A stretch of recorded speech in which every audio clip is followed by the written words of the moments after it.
Үйлөрдү милдеттүү түрдө камсыздандыруу 7 февралдан башталат деп жүрүп жатат дейт.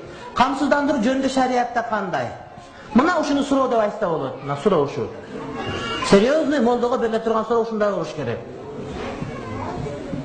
Каптардын этин жесе болобу деп 100 суроо келди биякта. Каптарды илгектен бери жеп келатабыз. Ушул жерде каптар жебеген бирөө жок өзү.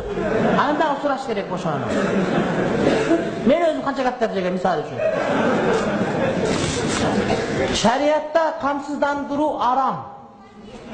Şeriatta тыюу салынган. Бир гана ден соолукка макул.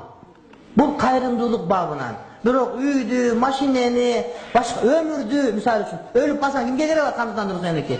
Адамдар өмүрүн да коюп коет.